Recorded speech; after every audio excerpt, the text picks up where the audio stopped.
Então, gente, hoje a gente vai fazer uma rápida revisão do que a gente viu na aula passada, tá bom? E vamos para o conteúdo de hoje, que vai ser difração e interferência, né? A gente vai estudar apenas os fenômenos ondulatórios, né? Acho que vai encerrar o nosso conteúdo aí para avaliação global, são os fenômenos ondulatórios. Então, a gente vai fazer uma revisãozinha do que a gente viu na última aula, que foi sobre reflexão e refração, e também vamos falar um pouco sobre difração e interferência, né? Como esse conteúdo ele não tem muito cálculo, ele é mais de observar e interpretar fenômenos, vamos dizer assim, sem precisar usar a matemática para isso. É muito tranquilo, né? Não tem muito o que se reclamar, não. Ele é bem tranquilo mesmo, bem fácil. Então vamos lá, só relembrando algumas coisas, tá bom?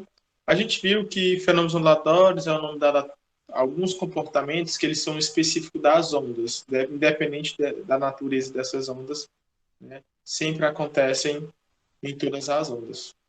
Mais detalhadamente, é possível compreender que os fenômenos ondulatórios estudam a propagação das ondas e o modo como essa propagação interfere no meio em que essa onda está se propagando, né? A gente vai ver as aplicações desse fenômeno, por isso que é importante a gente conseguir definir. E os fenômenos que nós vamos estudar são 6 no total, né? A gente viu na aula passada um pouco sobre reflexão e refração. Hoje a gente vai repetir um pouquinho, né? Tentar relembrar algumas coisas. E também estudar um pouco sobre difração e interferência, tá? Na nossa última aula de física do ano, para a nossa última avaliação, que é a avaliação global, a gente vai ver um pouco sobre polarização e ressonância. Aí a gente fecha o ciclo dos fenômenos ondulatórios. Vamos lá relembrar a refração. Qual é aquele bizu que eu disse para vocês, que é simples a gente entender. A reflexão, ela acontece quando a onda bate na superfície refletora e volta, né? Ela está em um determinado meio. Bateu na superfície, um obstáculo, né? Ela é refletida para o mesmo meio. Como ela volta para o mesmo meio, todas as características dela, quando se fala de velocidade, frequência e comprimento de onda, elas se conservam, elas permanecem a mesma, né?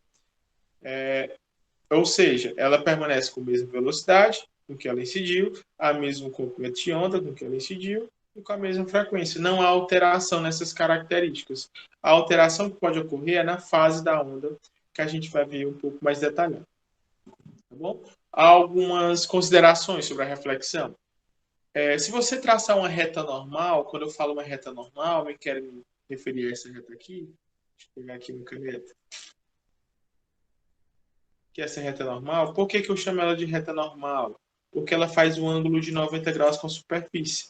E ela é coplanar com os feixes A e B, ou seja, eles participam do mesmo plano. Se eu traçar essa reta normal, bem no ponto de incidência, aí eu posso observar que surgem dois ângulos. Um ângulo com raio incidente e anormal, que eu vou chamar de I, e o ângulo com raio refletido e anormal, que eu vou chamar de R. Uma característica da reflexão é que esses dois ângulos são iguais.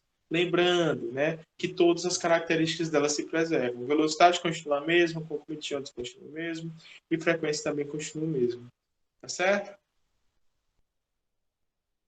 Antes da gente passar para o próximo ponto, que é com relação à reflexão de ondas unidimensionais, é importante a gente entender o que é fase.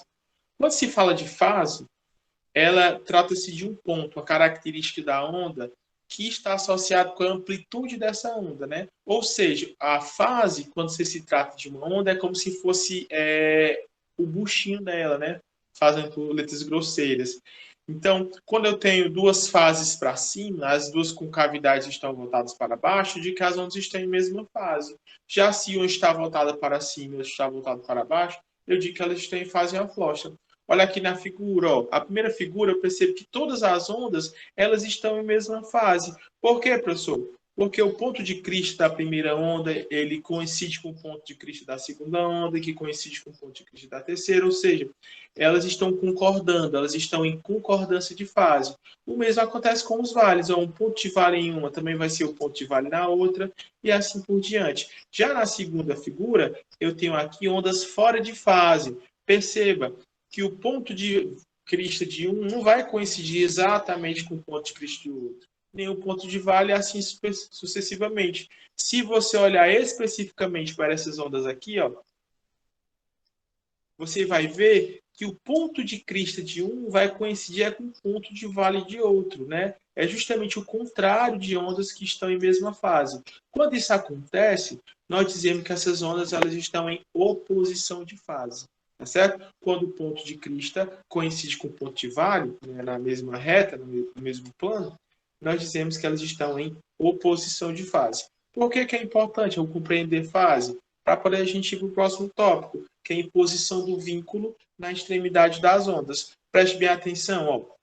Aqui eu tenho uma onda unidimensional que ela tem um vínculo fixo, ou seja, é como se ela estivesse presa ali naquela superfície. Quando a onda incidente bate na superfície, ela sofre reflexão, ela volta a se propagar no mesmo meio. Só que perceba que ela vai com uma fase, a concavidade está voltada para baixo, e volta com outra fase, a concavidade voltada para cima.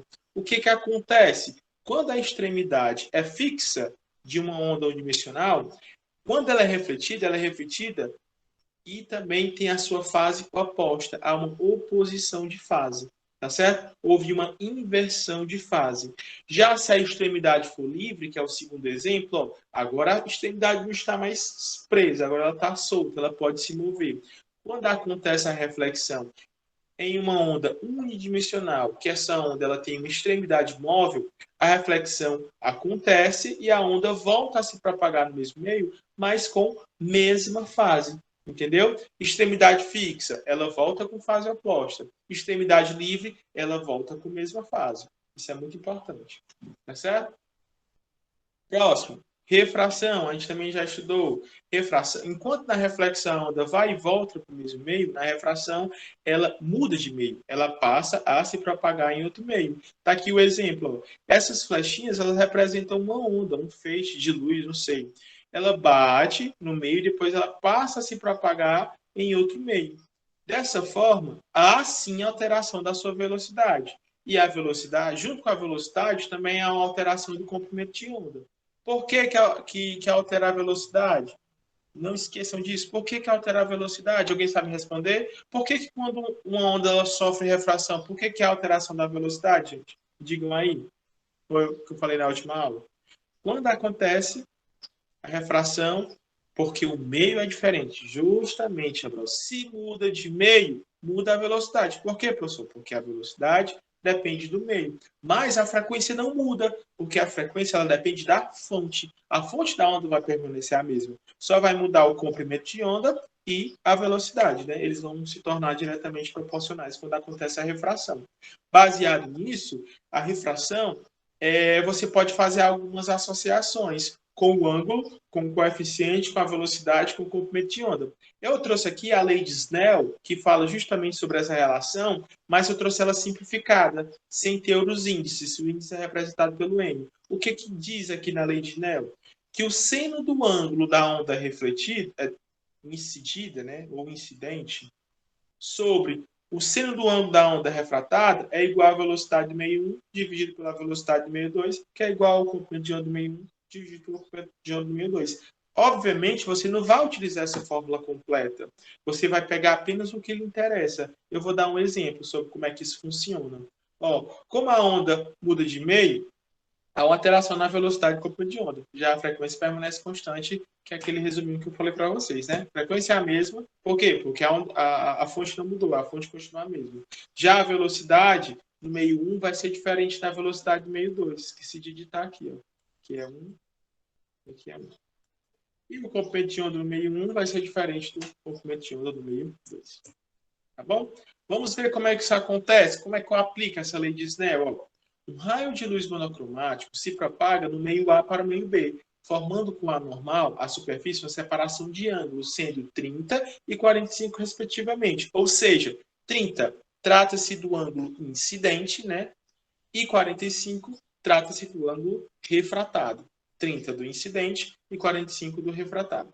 O meio B é o ar, que possui índice de refração igual a 1, onde a luz se propaga com velocidade de 3 vezes 10 elevado a 8 metros por segundo. Portanto, a velocidade de propagação da luz no meio A será de quanto? Eu acho que... Vamos lá, eu vou fazer aqui. Eu acho que eu cometi um errozinho nessa questão. Mas vamos lá. Eu tenho aqui a fórmula. Seno do ângulo sobre o incidente sobre o seno do ângulo refratado vai ser a velocidade meio 1 sobre a velocidade meio 2. Que é igual a comprimento de onda no meio 1 sobre o comprimento de onda no meio 2. Pergunta, gente. O que eu posso tirar dessa equação que a questão me mostrou que eu não vou precisar usar? Alguém pode responder? Olhando aqui para a recuperação, eu vou tirar o que dela, eu vou usar o que nela. A questão tem um quê? Como vocês podem perceber, eu até destaquei aqui, ó, o que a questão me dá são os ângulos 30 e 45 e me dá um valor de velocidade, que é a velocidade meio A, que é de 3 vezes 10 elevado a 8 metros por segundo. Tá certo?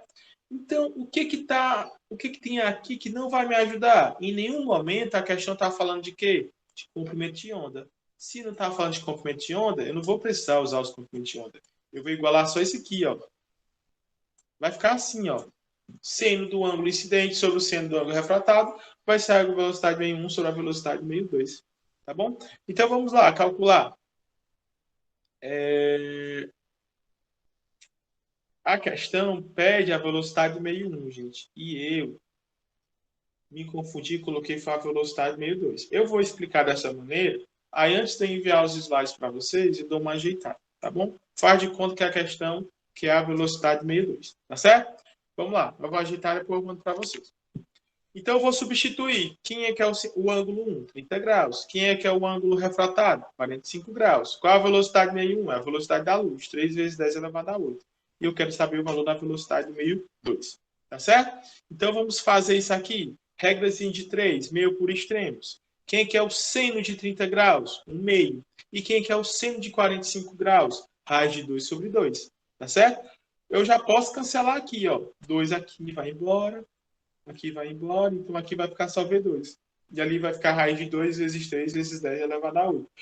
Como eu vejo aqui que nas equações, ó, só tem uma alternativa que me diz e o 3 está na frente, é só dar uma ajeitada. Eu pego o 3 ali do meio, trago ele para frente. Eu esqueci de fazer, né? Eu vou ter a resposta aqui, a letra E. Tá certo? Letra E. Então, vocês percebem que não é difícil aplicar nessa fórmula. Você só vai saber o que é que você tem a questão e o que é que você tem que aplicar. Pronto, acabou a história. Tá bom? Refração e reflexão. Meios de diferentes densidades. Também a gente falou isso, né? No caso de pulsos unidimensionais de corda, a refração pode acontecer quando unimos duas cordas de diferente densidade. Por exemplo, é bom lembrar que a velocidade de propagação ela é maior na corda menos densa. A gente vai ver isso através dos GIFs. Ó. Se o pulso se propaga da corda menos densa para a corda mais densa, né? Ela muda de meio, ela sofre refração. O pulso refletido, ele vem com inversão de fase. O que isso quer dizer? Ó, perceba que a onda, parte dela é refletida e parte dela é refratada. Quando ela está no meio menos denso, ela é mais rápida, ela tem mais velocidade. Quando ela passa no meio mais denso, ela fica mais devagar. A onda refletida, ela vai com oposição de fase. Isso significa que esse meio de separação, esse ponto aí que separa os dois meios, ele vai funcionar como extremidade fixa. Por quê? Porque a onda volta com fase inversa. Agora, se eu faço o contrário, do meio mais denso para o meio menos denso, perceba que a onda, quando ela vai para o meio menos denso, ela aumenta sua velocidade. Parte da onda é refletida, parte é refratada. A onda é refletida, ela vem com a mesma fase. O que isso quer dizer? Que quando é do meio mais denso para o meio menos denso, aquele ponto que divide os meios, ele vai funcionar como uma extremidade livre. Ele vai voltar com a mesma fase, ele não vai sofrer inversão de fase. Também a gente viu na aula anterior, tá bom? Então, até aqui foi revisão. O conteúdo de hoje são mais dois fenômenos ondulatórios: difração e interferência. Primeiro vamos aqui entender difração. Quando a frente de onda encontra um obstáculo, este reflete parte da energia da onda e transmite a outra parte. Mas se tivermos uma porção de frente de onda desobstruída, os pontos dessa frente de onda se comportam como pequenas fontes pontuais de onda, gerando ondas do outro lado do obstáculo e que tendem a se espalhar para o outro lado. Esse fenômeno nós chamamos como princípio de Rings. Como assim, professor? Esse ponto aberto, que a gente chama de onda, é como se ele virasse uma fonte. É como se ele fosse uma nova fonte. É como se ali fosse uma fonte que fosse gerar novas ondas. Perceba que as ondas, as frentes de ondas aqui, ó, elas vêm dessa maneira. Quando elas passam aqui, ó, na fenda, acontece o princípio de rins. Eles passam a se propagar, ó, dessa maneira. É como se essa fenda ela fosse uma nova fonte. Então a gente chama isso de princípio de rins. E qual é o bizu? Qual o que eu tenho que colocar na minha cabeça para me saber de cara que é difração? Contornar obstáculos. Contornar obstáculos. Toda vez que uma onda está contornando obstáculos, trata-se do fenômeno da difração. É por isso que conseguimos escutar o som emitido de um lado do muro, mesmo a gente estando do outro lado, sem olhar a pessoa que está falando. É claro que pode ter uma pequena parcela do som que passa pelo muro, mas a maior parte ela vai contornar o muro, tratando-se aí do fenômeno da difração. Olha aqui, gente, como é interessante. A medida do tamanho da fenda ela vai influenciar com certeza na difração. Em relação se a fenda for muito grande em relação ao comprimento de onda, a difração vai ser mais fraca. Se elas forem da mesma ordem, a difração ela vai ser mais acentuada. Nas imagens a seguir, o obstáculo apresenta uma abertura maior do que na imagem anterior. Isso não impede a ocorrência da difração. Porém, ela acontece de forma menos intensa. O ideal é que elas tenham a mesma ordem. Preste bem atenção, ó. Na primeira imagem, eu tenho uma fenda que ela tem um comprimento muito semelhante ao comprimento de onda. Ó. O espaçamento da fenda ele é muito semelhante. Então, eu consegui aqui ver que a difração ela dá para perceber melhor, ela é mais acentuada, né? Ela é mais visível. Agora, na segunda figura, eu tenho uma fenda muito superior ao comprimento de onda. Acontece a difração? Acontece, mas quase que ela não pode ser percebida. Então, o ideal para que possa acontecer uma difração que você consiga enxergar é que a distância da fenda, né, o comprimento da fenda, seja da mesma ordem do comprimento de onda. O Jonas falou aqui que não entendeu o princípio de rings. Né? Vamos lá, Jonas. O que é o princípio de rings? Deixa eu dar uma limpada aqui na tela. Vou usar esse aqui mesmo. É que uma fenda, né, o fenômeno da difração, quando se trata de uma fenda, ele comporta-se como se fosse uma nova fonte. Por exemplo, essas ondas aqui ó, estão surgindo, deixa eu pegar aqui o laser. Essas ondas estão surgindo de uma determinada fonte. Tem uma fonte que está surgindo elas. Quando elas passam por essa fenda, parece que ela virou uma nova fonte, porque as ondas deixaram de ser paralelas e passaram a ser circulares. O que gera ondas circulares? São ondas que de um ponto só. Então é como se essa fenda fosse o único ponto que gerasse novas ondas. O fato das fendas se comportarem como fontes, nós chamamos esse fato de princípio de Rins, tá bom? É basicamente isso. Beleza, Jonas? Pronto. Difração é só isso, gente. Vamos para interferência. Interferência é mais legal. Mais legal não, é mais comprido. Vamos lá. Quando duas ou mais ondas chegam ao mesmo tempo a um ponto em comum de um meio, ocorre o fenômeno da interferência. Ou seja, se elas se encontram, se elas interagem, ocorre a interferência. As ondas se superpõem naquele ponto, originando um efeito que é o resultado da soma algébrica das amplitudes de todas as perturbações do local de superposição. Seu entendimento só foi possível com a formulação do princípio da superposição, que foi formulado por Thomas Young. Então, o que acontece? Eu só não entendi. Quando duas ondas se encontram, acontece um negócio chamado superposição. Princípio da superposição. Há uma interação entre as amplitudes dessa onda. Se elas têm mesma fase, elas somam. Se elas têm fases opostas, elas subtraem. A gente vai ver isso com mais calma, né? O Jung, na passagem do século XVIII para o século XIX, elaborou um experimento conhecido como experimento da dupla fenda. Esse experimento ele é conhecidíssimo e ele é essencial também para a gente entender física quântica, no qual se fez um feixe de luz interferir nele mesmo, após ser difratado por um par de fendas. O fenômeno da superposição dos efeitos das ondas que se cruzam é denominado interferência. O que acontece? O que foi que ele fez? Pegou duas fendazinhas bem pequenininhas e jogou luz. Quando ele fez isso, ele percebeu que formavam franjas de interferência. O que são essas franjas de interferência? pontos mais claros, ponto escuro, um ponto claro, um ponto escuro, um ponto claro, um ponto escuro. Então, o que ele percebeu? Que naquele ponto claro havia interferência e naquele ponto escuro também havia interferência. Que tipo de interferência? A gente vai entender daqui a pouco. Podemos ter dois tipos de interferência, a construtiva e a destrutiva. Vamos entender cada uma delas? Primeiramente, a interferência construtiva. Para o fenômeno da interferência construtiva, nos pontos onde ocorre superposição de ondas de mesma fase. Então, para haver construtiva, precisa de ondas que tenham a mesma fase. O que acontece? As amplitudes dessas ondas são somadas naquele ponto. Após que acontece isso, a interferência, as ondas passam a se propagar normalmente. Olha aqui na imagem, ó. Eu tenho aqui uma onda 1 e a onda 2. Elas vão se encontrar. Ó. A onda 1 está para a direita e a 2 está para a esquerda. Perceba que no momento que elas se encontram, há o fenômeno da interferência. A onda resultante ela é maior do que as duas. Por quê? Porque é a soma da amplitude das duas. Vamos supor que aqui seja 4, aqui seja 2. 4 mais 2, o resultado é 6. Depois elas se separam normalmente. A onda 1 continua indo para a direita e a onda 2 continua indo para a esquerda. Perceba que a interferência é construtiva, por quê? Porque as ondas estavam em mesma fase. Então, quando você somou o tamanho da onda 1 com o tamanho da onda 2, deu a onda resultante ainda maior. E isso nós chamamos de interferência construtiva. Lá no experimento de Thomas Young, as partes claras eram onde existiam a interferência construtiva, ou seja, a luz ficava mais forte. Já na interferência construtiva, ó, eu tenho ondas em oposição de fase. A onda 1 está para cima e a onda 2 está para baixo.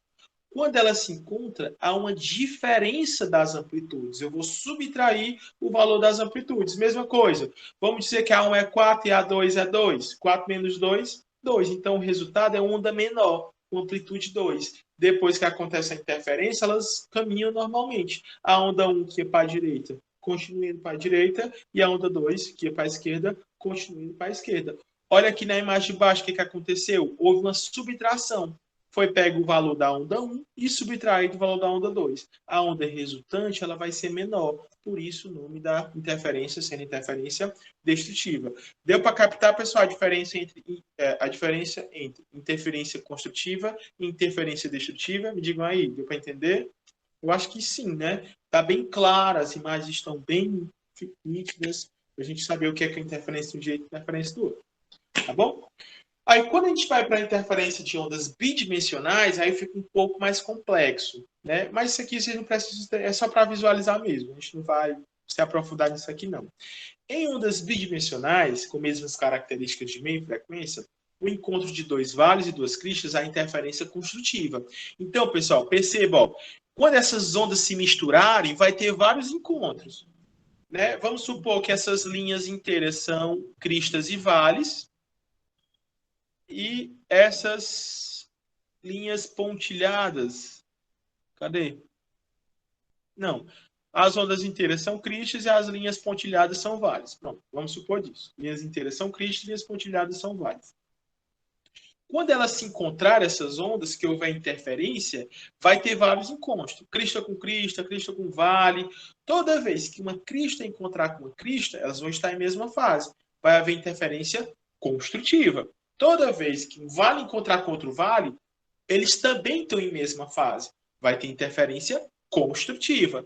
Mas sempre que uma crista encontrar com um vale, eles vão estar em oposição de fase. Aí eu tenho interferência destrutiva. Aqui, ó, ele nomeou as interferências construtivas como essa linha laranja, essa bolinha cheia. Todo localzinho aqui que tem a linha laranja é porque está sendo o encontro de duas cristas ou dois vales. E essas linhas abertas que estão em verde é onde está ocorrendo o encontro de uma crista com um vale. Então, é o encontro de uma interferência destrutiva.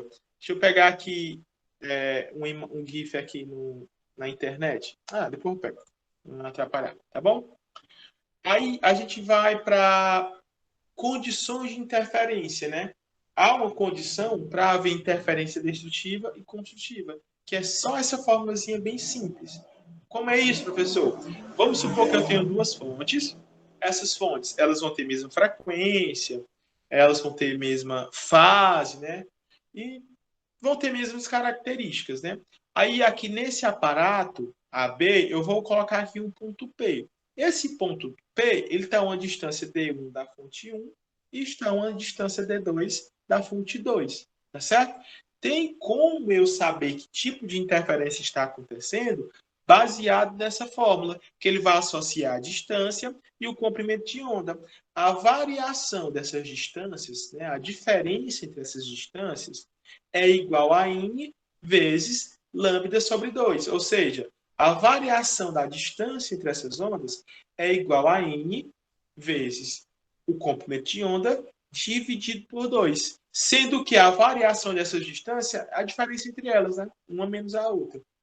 E n é um valor inteiro. Sempre n vai ser um valor inteiro para isso aqui dar certo. Ou é 1, ou é 2, ou é 3, ou é 4, ou é 5, não importa. Mas tem que ser um valor inteiro. Certo? Vamos entender as condições de interferência. Para n positivo, toda vez que você encontrar o valor de n sendo positivo, trata-se de uma interferência construtiva, tá bom? Para valores de n positivo, trata-se de interferência construtiva. E sempre que o n dá um valor negativo, trata-se de uma interferência destrutiva. Eu falando, talvez não dê para você compreender, nem sabe como é que funciona. Mas vamos fazer uma questão, para a gente entender melhor. No tanque de água de profundidade constante, ou seja, o meio é homogêneo, é o mesmo meio, são colocadas duas fontes vibratórias que produzem ondas circulares. As ondas estão em consonância de fase, ou seja, elas vão estar na mesma fase. Sempre que uma gerar uma crista, a outra também vai gerar uma crista. Sempre que eu gerar um vale, a outra também vai gerar um vale. E a frequência dela é de 10 Hz. A velocidade da propagação das ondas produzidas pela fonte é de 20 centímetros por segundo. Determine o tipo de interferência que acontece no ponto X e no ponto Y. Olhe bem aqui, gente. Ó. Eu tenho aqui a fonte 1, que está gerando onda, e eu tenho a fonte 2, que também está gerando onda. Né? A distância entre a fonte 1 e Y, aliás, e X, é 5 centímetros. A distância entre a fonte 2 e X é de 10 centímetros. A distância entre a fonte 1 e Y não tem, só tem D3 aqui, mas ela não tem. E a distância entre a fonte 2 e Y é de 9 centímetros. Tá certo? A pergunta é, que tipo de interferência vai acontecer aqui em X e que tipo de interferência vai acontecer em Y? Olha como é fácil. Primeira coisa, né? Eu preciso saber o comprimento de onda. Eu consigo saber o comprimento de onda aplicando na equação geral da ondulatória, né? Que é V igual a lambda F, a velocidade ou comprimento de onda vezes a frequência, porque a questão ela me deu esses dois valores. Pegando a caneta aqui, ó, ele deu aqui, ó, a velocidade da onda, 20 centímetros por segundo, e deu a frequência. Então, a partir daí, eu posso calcular o comprimento de onda para depois aplicar na fórmulazinha que a gente aprendeu. Vamos substituir. Velocidade é 20, frequência é 10. O 10 está multiplicando, passa para o outro lado dividindo, 20 dividido por 10, 2 centímetros. Pronto, eu já calculei o comprimento de onda, agora eu posso seguir com a minha questão normal. Primeiramente, vamos ao ponto X. Tá certo? Eu vou aplicar a fórmulazinha. A variação da distância no ponto X vai ser n vezes lambda dividido por 2. Vamos substituir. Quem é que é essa variação? A diferença entre as distâncias, né? F2 está a distância de 10 e F1 está a distância de 5. Então, eu vou colocar 10 menos 5, para ficar positivo, né? 10 menos 5. Comprimento de onda é 2. 2 dividido por 2 é N. Aliás, 2 dividido por 2, desculpe, é 1. 1 vezes N é N. Tem mais nada que fazer daquele lado ali, não. E 10 menos 5 é 5. N igual a 5 e 5 é um número ímpar. Agora eu pergunto para vocês, gente. No ponto X, a interferência vai ser construtiva ou destrutiva, baseado no slide anterior? No ponto X, a interferência vai ser construtiva ou destrutiva? Deixa eu voltar o slide aqui para ajudar vocês. Ó. Para N positivo, é construtiva. Para N negativo, é destrutiva. Então, vai ser construtiva ou destrutiva se N deu 5? 5 é um número ímpar, né?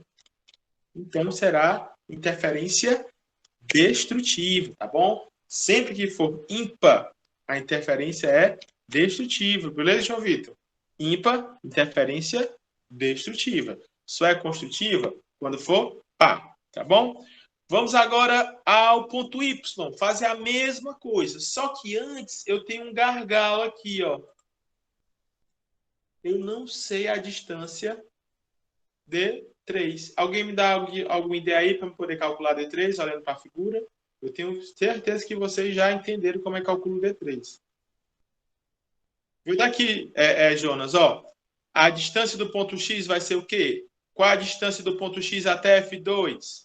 10 menos. Qual a distância do ponto X até F1? 5.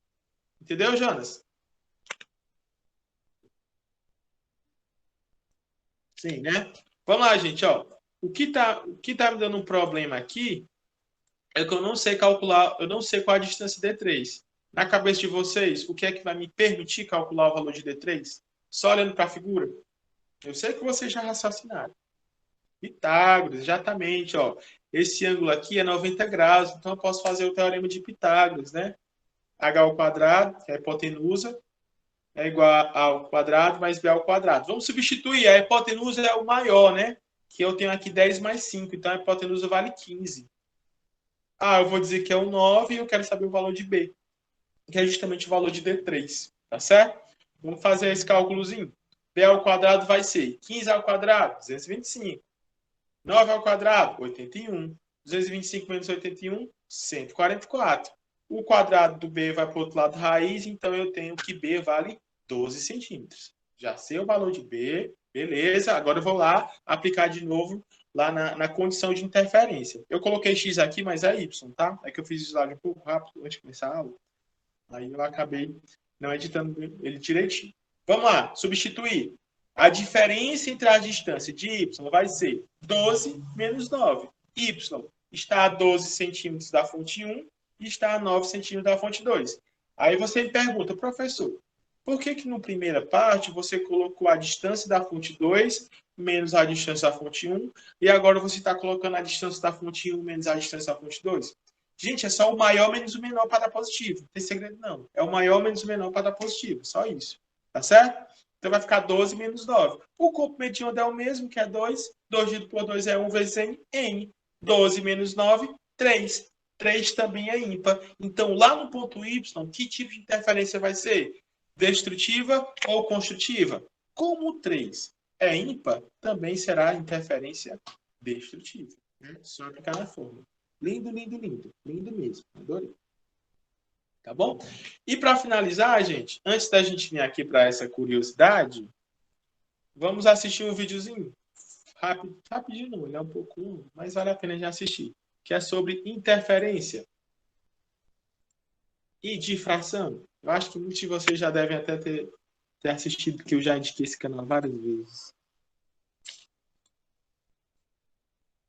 Tá bom? A gente vai assistir mais uma vez aqui um videozinho do Pedro Luz, que vai falar aqui numa linguagem bem simples, acessível, sobre a interferência e a difração. Com certeza, muitas coisas que não ficou muito bem explicado comigo, talvez fique bem explicado com ele, ou então que você possa pegar alguma coisa com ele, tá certo? Então vamos lá.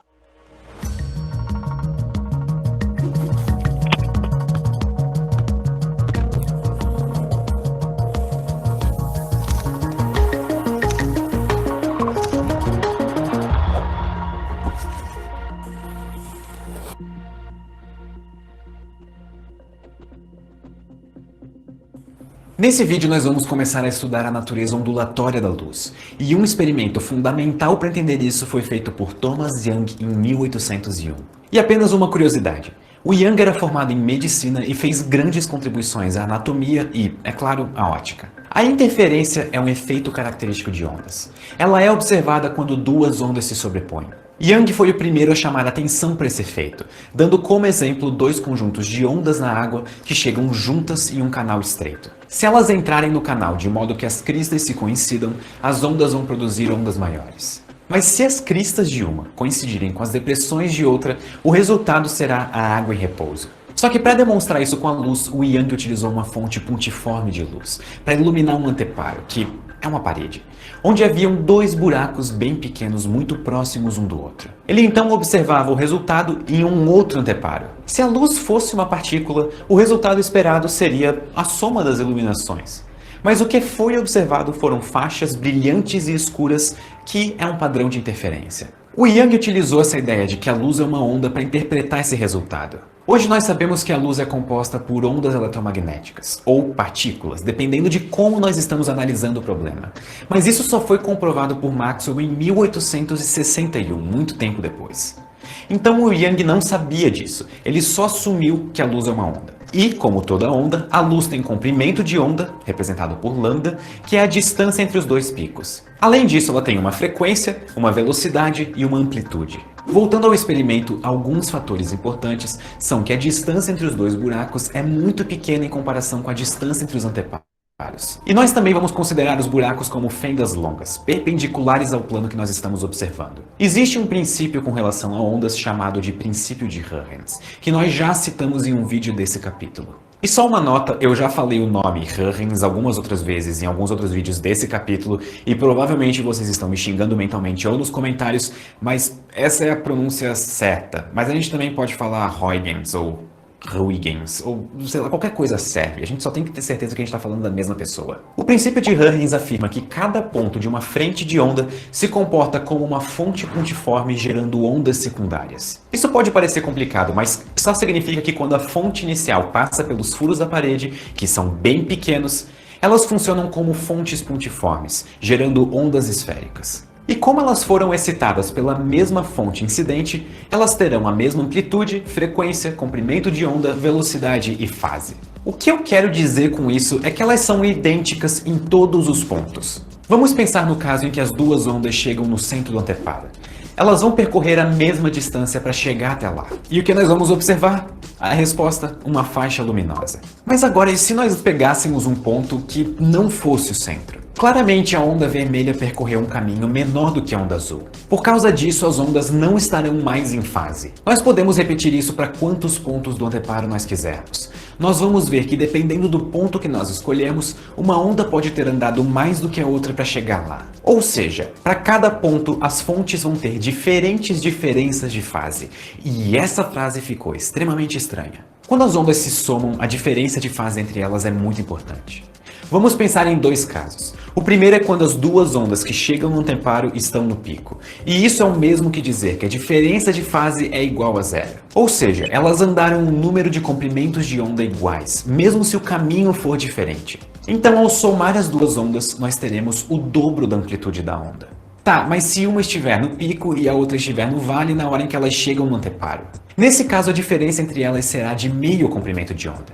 E quando as duas ondas se somarem, a intensidade será zero. E é isso que causa aquele padrão de franjas no experimento do Young. Quando temos uma região clara, as ondas estão em fase, então a interferência entre elas é construtiva. Só que quando temos uma região escura, as ondas estão se cancelando, e isso é interferência destrutiva. E existem regiões meio claras e meio escuras porque existem infinitas maneiras de somar ou subtrair as ondas.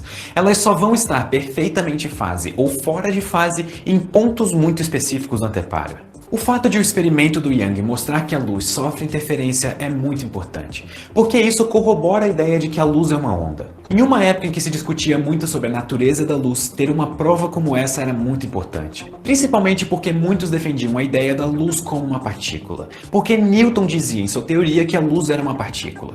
E existe um outro fenômeno curioso que envolve interferência, e o mais curioso é que ele envolve uma onda interferindo com ela mesma. Vamos imaginar que temos um pequeno buraco circular em um anteparo. Nós vamos iluminar isso com um feixe de luz. Segundo a ótica geométrica, o que deveria acontecer? Lembre-se que, se tratando de ótica geométrica, a luz se propaga em linha reta. Então o que esperaríamos ver seria a luz passando direto pelo buraco circular e formando uma imagem idêntica a ele em um anteparo mais distante. Fora dessa região iluminada, nós esperaríamos ver uma escuridão completa. Mas não é isso que nós observamos. Nós conseguimos ver a luz penetrando na região que deveria ser escura, e isso causa um aparecimento de regiões, ou franjas, claras e escuras. Isso é, quando a luz passa pelo buraco, ela não atravessa ele como um raio, e sim como uma onda, atravessando uma barreira, e se espalha de forma similar. E só uma nota de cautela, isso só acontece quando o tamanho do buraco é muito, mas muito menor do que as outras medidas do experimento. Por exemplo, a distância entre o buraco e a parede que nós estamos observando. Esses desvios na propagação retilínea da luz são chamados de difração. Os efeitos de difração formam padrões de luz bastante curiosos, como esses círculos de faixas luminosas e escuras. Mas o que exatamente está acontecendo aqui? Vamos voltar ao princípio de Huygens. Quando a luz atravessa o buraco, é como se cada ponto dele estivesse emitindo uma nova onda. Mas essas novas ondas podem interferir entre si, ou melhor, ao se espalhar a partir dessa pequena abertura, a luz pode interferir com ela mesma. Isso vai gerar faixas luminosas onde houve interferência construtiva e escuras onde houve interferência destrutiva. Os fenômenos de difração e interferência estão profundamente ligados e são característicos de ondas. Na verdade, quando falamos de interferência, o conceito de difração foi usado mesmo sem ser falado. O fenômeno de difração não acontece somente quando a luz passa por uma abertura. Ele também acontece quando a luz encontra um obstáculo. E quanto maior o comprimento da onda em relação às dimensões da abertura ou do obstáculo, mais forte será o fenômeno de difração. Sendo assim, a luz vermelha sofre desvios maiores do que o azul por ter um comprimento de onda maior. Na acústica, por exemplo, que é o estudo do som e foi tema do último capítulo desse curso, o comprimento de onda tem ordem de grandeza igual aos objetos encontrados. Logo, os efeitos de difração são muito fortes. Quando você fala em uma multidão, por exemplo, a sua voz pode não ser ouvida porque as ondas sonoras sofrem difração ao sair pela abertura estreita da sua boca. Por outro lado, usar um megafone, que tem uma abertura muito maior, reduz o efeito da difração.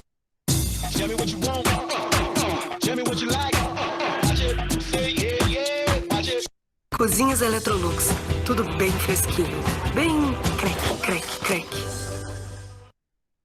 Em 1819, a Academia Francesa de Ciências, dominada por pessoas que pensavam como Newton, que defendiam fortemente a ideia de que a luz é uma partícula, promoveu um concurso para determinar o melhor trabalho sobre difração.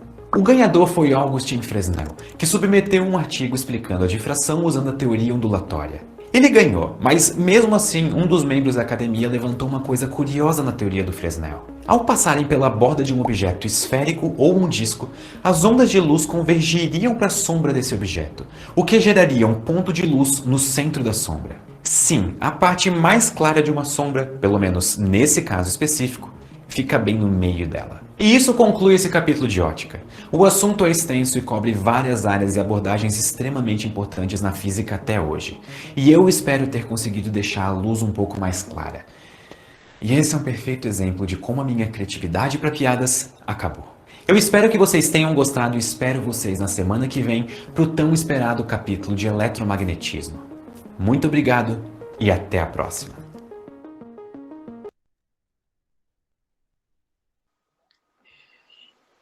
Pronto, gente.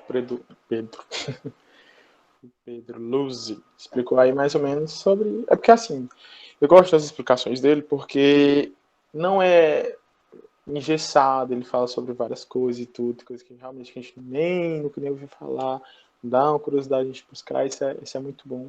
Eu acho isso muito importante, tá certo? Então vamos acabar, né, finalizar aqui a aula com uma curiosidade, tá certo? Ainda sobre interferência, tem um negócio assim muito legal que foi descoberto recentemente, que são as ondas gravitacionais, que tomou por base, foi importantíssimo a interferência para poder a gente encontrar esse negócio, né? Foi essencial. Todo corpo que possui massa, quando se movimenta, causa ondas gravitacionais, mas a intensidade delas costuma ser muito pequena, imperceptíveis, né? Até nós, quando se mexemos, a gente produz ondas gravitacionais, mas é uma coisa assim tão pequena que a gente não tem nada que possa medir essas ondas, não. No entanto, os eventos catastróficos envolvendo corpos supermassivos, as perturbações sobre o espaço-tempo são consideravelmente maiores e podem ser detectadas aqui da Terra por aparelhos chamados interferômetros, que é um instrumento utilizado em diversas áreas da física e da engenharia que se utiliza de padrões de interferência da luz para obter esses resultados. Tá bom? Eu passei assim um tempão, né, um mau tempão, procurando um vídeo legal que pudesse nos ajudar a entender um pouco desses interferômetros. Mas assim, gente, eu não encontrei em português, mas eu encontrei em inglês dublado em espanhol. Ele é bem curtinho, bem pequenininho, né? Eu acho que vale a pena a gente dar uma olhada nesse vídeo, que eu achei ele super interessante. Você vai lendo, olhando as imagens, talvez dê para entender. Ele começa aqui com o barulho traduzido das ondas sonoras, justamente da primeira detecção das ondas gravitacionais na Terra. Espero que vocês gostem. Preste muita atenção. This is the sound of two black holes colliding and merging. Where did this sound come from? A long time ago, in the distant reaches of the universe, two black holes, each about 30 times as massive as our Sun, were locked in orbit and spiraling in towards each other. The only visible traces of this spinning cataclysm would have been the way their gravitational fields warped the light of distant stars. Even as they collided and merged, there wasn't a flicker of light to be seen. The real and very violent action in this system was in the form of gravitational waves, ripples in the very fabric of space and time. These waves were constantly draining energy from the black hole orbits, leading to their ultimate collision and merger to form a single black hole. At that instant, the power of the gravitational waves was 50 times greater than that of all the stars in the universe combined. That pulse of gravitational waves, lasting only a fraction of a second, expanded through the universe, passing unimpeded through countless galaxies. About 1.3 billion years later, it reached Earth. Gravitational waves alternately stretch and squeeze space itself and everything they pass through, but the effect is minuscule. Their effect on Earth here has been vastly exaggerated to help visualize something that is otherwise invisible on this scale. To detect them and directly measure their properties, scientists built LIGO, the most sensitive measuring device ever made. LIGO uses a device known as an interferometer to measure the tiny displacements in space. In this simplified representation, a laser beam is sent towards a partially reflecting mirror and split along two paths. The beams travel along the 4-kilometer arms and reflect back towards the central mirror, which recombines them, directing their light to a detector. As the gravitational waves pass, the distance between the central beam splitter and the end mirror stretches along one arm and compresses along the other. This changes the time it takes the light to travel along the arms. The recombined light waves shift with respect to one another and produce a signal at the detector. Incredibly tiny stretching and squeezing of space can actually be measured directly in this way. How little does space distort to make this signal? Let's zoom into a hydrogen atom until we reach the proton at its core. LIGO is so sensitive it can measure changes in distance as tiny as 1,000th the diameter of a proton. And this tiny measurement, made by LIGO, was the final step in a journey that began 1.3 billion years ago in the distant universe when two black holes collided.